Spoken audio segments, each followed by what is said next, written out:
आप सभी का एक बार पुनः हमारे यूट्यूब चैनल पर स्वागत है। दोस्तों, हम लोग यूपी पीजीटी 2013 का क्वेश्चन पेपर कर रहे थे और जिसमें हम लोगों ने 90 क्वेश्चन तक कंप्लीट कर लिया था। आज उससे आगे चलना है, 91 नंबर क्वेश्चन से स्टार्ट करना है। ठीक है, चलिए स्टार्ट करते हैं। क्वेश्चन नंबर 91 क्या है? If the equilibrium constant and rate of backward reaction in a chemical equilibrium are 2.5 and 3.2 into 10 to the power minus 2 respectively, the velocity of forward reaction will be। देखिए, ये आपका chemical equilibrium से related question हो जाता है। तो यहाँ पे आपको क्या क्या गिवन है? सबसे पहले तो आपको गिवन है Kc that is 2.5 and again Kb that is 3.2 into 10 to the power minus 2। आपको बताना क्या है? आपको बताना है RF, rate of forward reaction बताना है।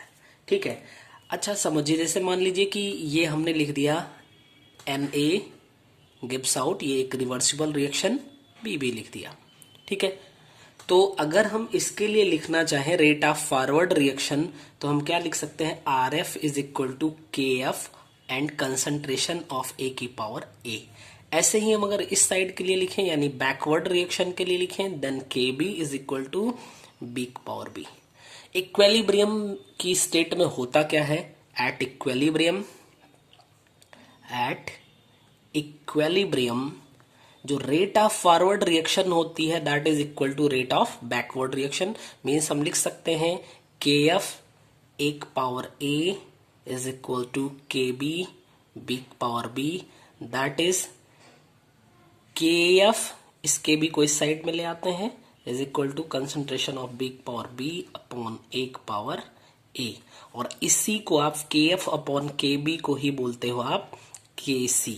ठीक, तो ये रिलेशन मैं आपको डायरेक्ट भी बता सकता था, बट लगे हाथ देख लेते हैं प्रॉब्लम क्या है। जिन लोगों को थोड़ा सा कंफ्यूजन रहा होगा उनको ये नहीं लगेगा कि इसको याद करना है, एक बार रिवाइज हो गया। तो यानी हम यहां से KC is equal to KF upon KB से देखें अगर, तो हम KF फाइंड कर सकते हैं KC इंटू KB से।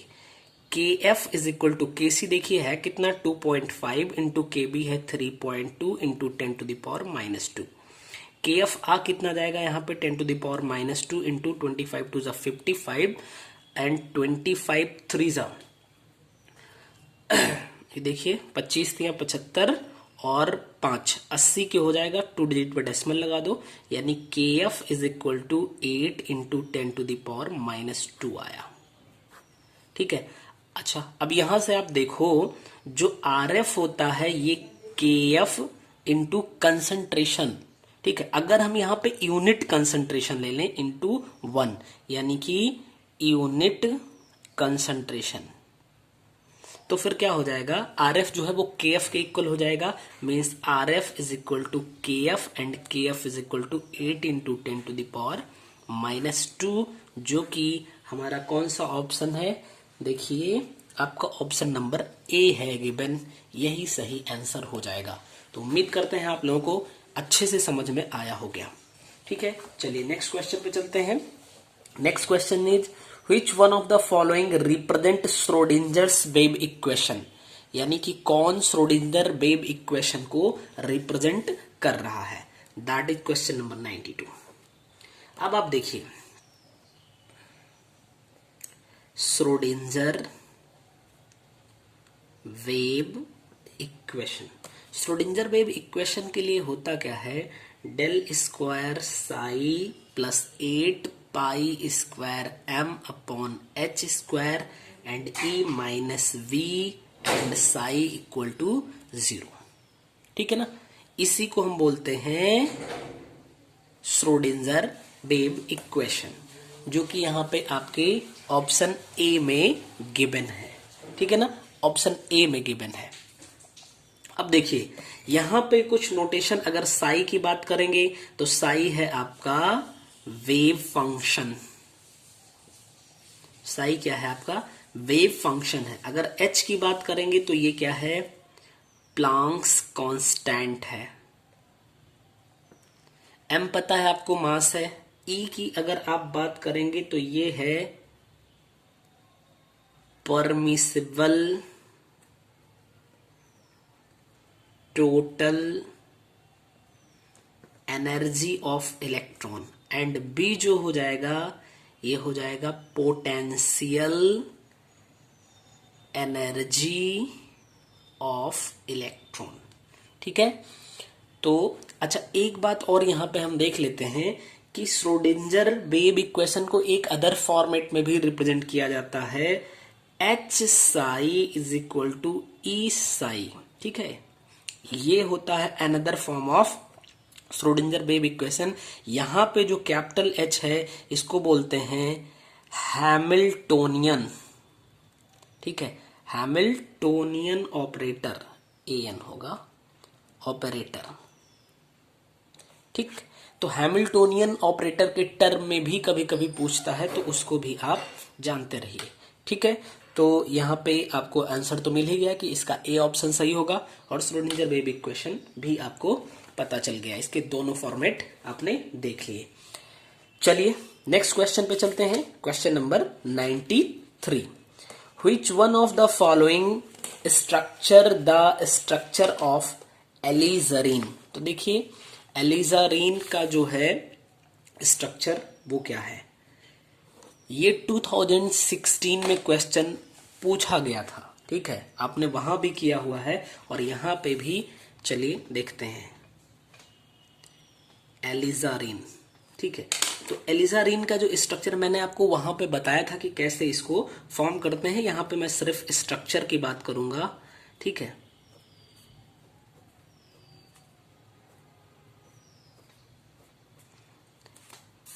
इसको हम ऐसे बना लें, कोई दिक्कत नहीं है, ये एंथ्रासीन टाइप का हो जाएगा। ठीक है, यहाँ पे डबल बॉन्ड ओ, सब में आप क्या कर, सॉरी यहाँ पे नहीं होगा, यहाँ पे कर दीजिए, यहाँ पे OH कर दीजिए एंड यहाँ पे OH कर दीजिए। इसी का नाम है एलिजारीन, यानी आप इसको कह सकते हैं 1,2 डाई हाइड्रोक्सी एंथ्राक्विनोल। ठीक है, एंथ्राक्विनोन, 1,2 डाई हाइड्रोक्सी एंथ्राक्विनोन, इसी को आप एलिजारीन बोलते हैं। ठीक, तो ये आपका कौन सा ऑप्शन सही हो जाएगा, देख लीजिए, ये है आपका ऑप्शन सी सही होगा। नेक्स्ट क्वेश्चन पे चलेंगे, 94th नंबर क्वेश्चन क्या है, the relation del x into del p is equal to h upon 4 pi represent. तो देखिए जो रिलेशन है del x into del p is equal to h upon 4 pi, इसको हम बोलते हैं हाइजेनबर्ग अनसर्टेंसी इक्वेशन। क्या बोलते हैं, हाइजेनबर्ग अनसर्टेंसी इक्वेशन, हाइजेनबर्ग्स अनसर्टेनिटी इक्वेशन। ठीक है, अगर थोड़ा सा इसके विषय में जाने हाइजेनबर्ग अनसर्टेनिटी प्रिंसिपल क्या कहता है, तो देखिए क्या कह रहा है, इसकी डेफिनेशन अगर हम जानने की कोशिश करें तो ये कह रहा है अगर कोई भी मूविंग इलेक्ट्रॉन है तो उसकी पोजीशन और उसकी वेलोसिटी दोनों को एक साथ एग्जैक्टली नहीं मेजर किया जा सकता। अगर हम दोनों को एक साथ मेजर करने का प्रयास करते हैं तो किसी एक में कुछ ना कुछ अनसर्टेंसी हो जाएगी। जहां पे x जो है ये पोजीशन को बता रहा है, और p में देखिए p is equal to m into b होता है, b छुपा हुआ है यहाँ पे। ठीक है, तो वेलोसिटी या फिर हम मोमेंटम दोनों टर्म का यूज कर सकते हैं, उसमें अनसर्टेंसी आ जाएगी। तो अगर हम इसको लिखना चाहे तो क्या कह सकते हैं, सिंपल वर्ड्स में, it is impossible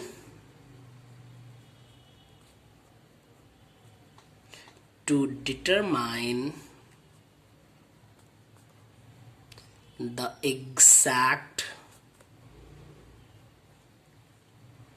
position and velocity या फिर आप इसको लिख सकते हो momentum of moving electron simultaneously. ठीक है, साइमल्टेनियसली यानी कि वेलोसिटी और पोजीशन किसी मूविंग इलेक्ट्रॉन की एक साथ मेजर नहीं कर सकते हैं हम लोग। इसको अगर मैथमेटिकल टर्म में लिखेंगे तो del x into del p is greater or equal to h upon 4 pi. देखिए ग्रेटर वाले को छोड़ के इसने केवल इक्वल वाले का ही सिंबल किया था। आप इसमें मत कंफ्यूज होइएगा कि हाइजेनबर्ग अनसर्टेनिटी प्रिंसिपल में तो ऐसा होता है। अरे भाई हम चाहे मन करे तो यहाँ पे ग्रेटर देन को ही रखें, मन करे तो इक्वल को, यानी दोनों को अलग अलग कर सकते हैं, दोनों को मर्ज भी कर सकते हैं, कोई दिक्कत नहीं है। डेल एक्स इंटू, देखिए P इज इक्वल टू क्या होता है, M into v, M into b होता है। तो M इंटू बी होता है तो हम यहाँ पे मास तो कांस्टेंट हो जाएगा, B के प्लेस पे हम डेल बी का यूज कर दें तो हम यहाँ लिख सकते हैं del b is greater or equal to h upon 4 pi. M को हम इस साइड में भेज देते हैं तो इस फॉर्मेट में भी हम इसको लिख सकते हैं, यानी डेल एक्स और डेल बी के फॉर्मेट में भी हम लिख सकते हैं। डेल एक्स है क्या, ये है अनसर्टेनिटी इन पोजीशन। अगर डेल बी की बात करेंगे तो अनसर्टेनिटी इन वेलोसिटी हो जाएगा। अगर डेल पी है तो डेल पी की बात करेंगे तो अनसर्टेनिटी इन मोमेंटम। ठीक है, तो ये है आपका हाइजेनबर्ग अनसर्टेनिटी प्रिंसिपल और आपका बी ऑप्शन सही हो जाएगा। ठीक है, नेक्स्ट क्वेश्चन पे चलते हैं। Question number 95। The basic strength order of pyridine, isoquinoline and quinoline is given as. ठीक है, तो अब देखिए सबसे पहली बात तो आप जानते हैं ये एक हेट्रोसाइक्लिक कंपाउंड हो जाएगा। यहां पे अगर हम ऐसे कर दें, ये है pyridine। ठीक, क्या है ये, pyridine। pyridine आपका एक हेट्रोसाइक्लिक कंपाउंड है। आइसोक्विनोलिन की बात करेंगे और क्विनोलिन की बात करेंगे, ये आपका हो जाएगा क्विनोलिन। ठीक, ये भी, इसमें भी हेट्रो एटम दिख गया। अब हम बात करेंगे किसकी, आइसोक्विनोलिन की। ठीक है, ये आपका नाइट्रोजन की पोजीशन खाली चेंज हुई, ये है आपका आइसोक्विनोलिन। तो एक बात हमें यहां से साफ साफ दिख रही है कि ये सारे के सारे जो कंपाउंड्स हैं ये हेट्रोसाइक्लिक हैं। ठीक है, दूसरी बात ये सारे के सारे एरोमेटिक भी हैं, ये हक्कल रूल को भी फॉलो कर रहे हैं, ये एरोमेटिक भी हो जाएंगे। ठीक, तो ये इससे रिलेटेड एडिशनल इंफॉर्मेशन थी। अब इस पे चलेंगे। इन सब में अगर आप देखिए तो pyridine जो होता है वो सबसे ज्यादा बेसिक होता है। Why, due to solvation. अब देखिए यहां पे इसमें क्या है, अगर इतने को आप देखिए तो ये pyridine ही दिख रहा है, यानी यहाँ पे बेंजीन रिंग जो है यहाँ पे जुड़ गई। तो अब इससे नाइट्रोजन पे जो प्लस चार्ज आएगा, यानी वहां पे स्टेरिक हिंड्रेंस ज्यादा होगा, यानी स्टेरिक रिपल्सन ज्यादा हो जाएगा। इसमें अगर देखिए तो यहाँ नाइट्रोजन अगर यहाँ पे था तो इस रिंग का ज्यादा इफेक्ट आ रहा था, अगर ये थोड़ा सा इस रिंग से दूर हुआ तो इसके कंपैरिजन में यहाँ पे कम आएगा। ठीक है, और इसमें तो सबसे कम हो जाएगा, यानी कि pyridine जो है वो सबसे ज्यादा बेसिक होगा, फिर उसके बाद आइसोक्विनोलिन होगा एंड अगेन आपका क्विनोलिन हो जाएगा। ठीक है, ये आपकी बेसिक स्ट्रेंथ हो जाएगी, यानी pyridine, फिर आइसोक्विनोलिन एंड क्विनोलिन। तो देखिए ये कौन सा ऑप्शन, ए ही ऑप्शन यहाँ पे आपका सही हो जाएगा। नेक्स्ट क्वेश्चन पे बात करेंगे, क्वेश्चन नंबर 96।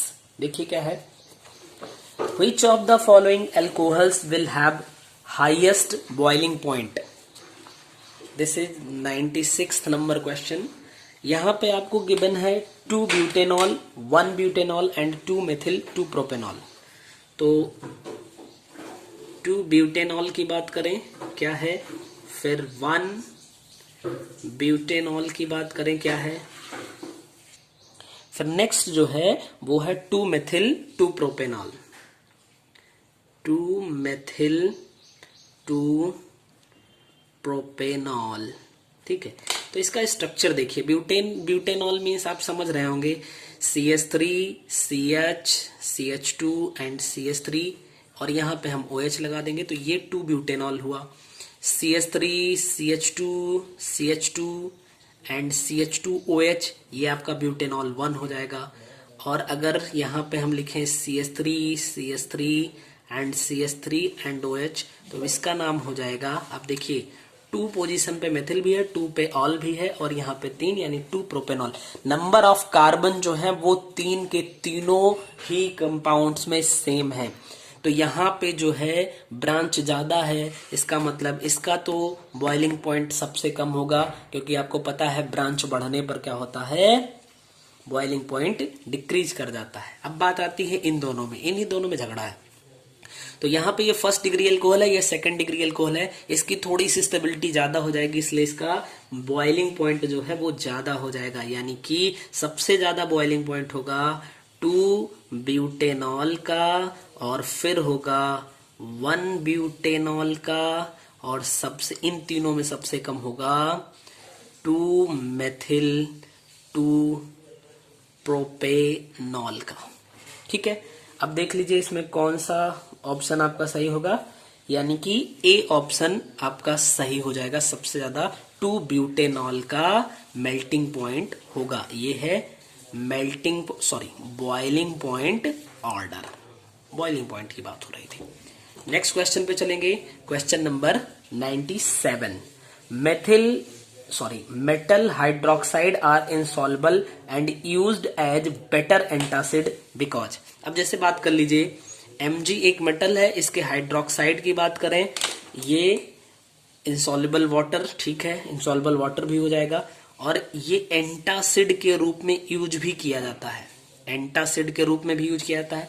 तो एंटा एसिड यानी कि एसिड के जस्ट अपोजिट में कौन यूज किया जाएगा, यानी कि बेस यूज किया जाएगा। तो इसका बेसिक कैरेक्टर होता है, एंटासिड की तरह पे ये यूज होता है, इसको लिख लेते हैं। ठीक है, तो ये बेसिक कैरेक्टर का होता है, इसका मतलब जो इसका पीएच होगा वो ग्रेटर देन 7 हो जाएगा। ठीक है, क्योंकि इक्वल टू 7 पे न्यूट्रल हो जाता है सॉल्यूशन, लेस देन 7 पे बेसिक हो जाता, एसिडिक हो जाएगा, और ग्रेटर देन 7 पे क्या होता है, बेसिक हो जाएगा। तो हमारा कौन सा आंसर यहाँ पे सही होना चाहिए, pH is greater than 7, that is option b. Next question पे चलेंगे, 98th नंबर क्वेश्चन क्या कह रहा है, if a molecule is completely ionised and each of its ions were a unit electronic charge, the dipole moment of the ionic molecule will be. और यहाँ पे आपको गिवन है, गिवन दैट इलेक्ट्रॉनिक चार्ज यानी कि E की value that is 4.8 into 10⁻⁻10 ESU and यहाँ पे गामा है जिसको हम D भी बोल सकते हैं, यानी spacing between the molecules are ions that is equal to 1.41 into 10⁻8 centimetre. तो बड़ी सिंपल सी बात है। मान लीजिए थोड़ी देर के लिए यहाँ पे AB है और इसका आयनाइजेशन हो गया है किसमें, A+ और B- में। तो इनके बिटवीन की स्पेसिंग ये गिवन है, एक पे कितना चार्ज है वो गिवन है। तो dipole moment mu is equal to हम कहते हैं Q into D.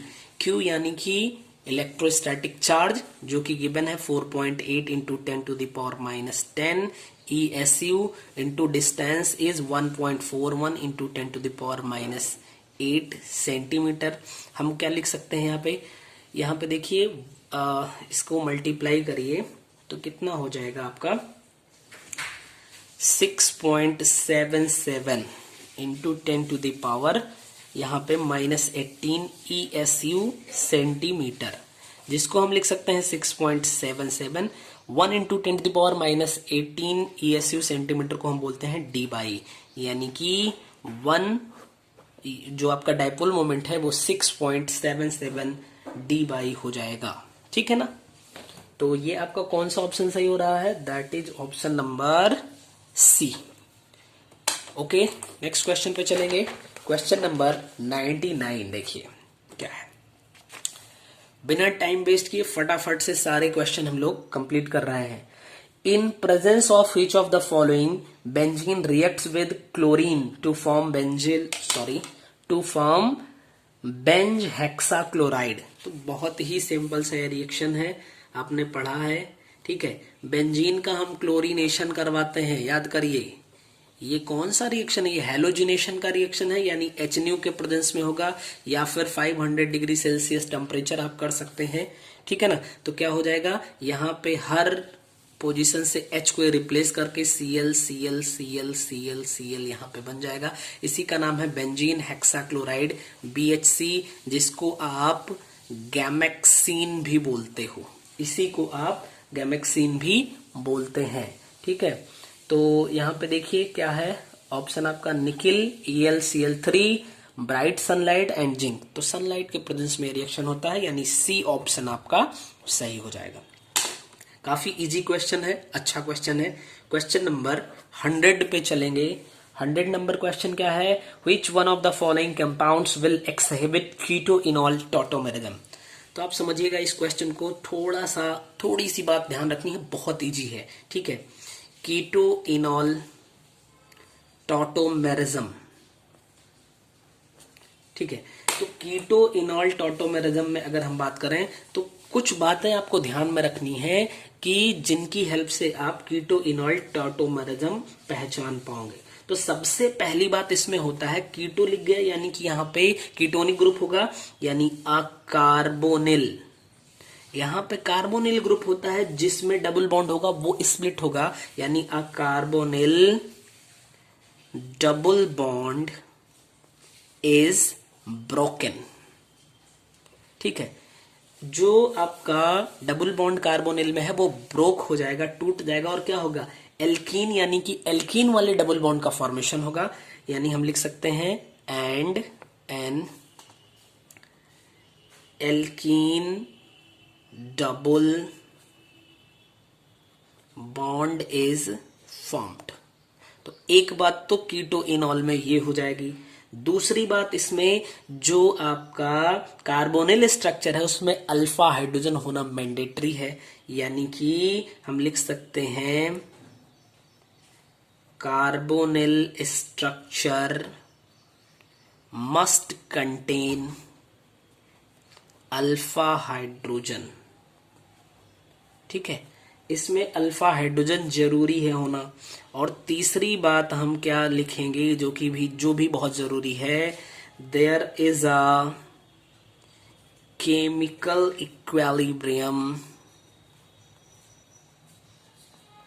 between keto form and enol form.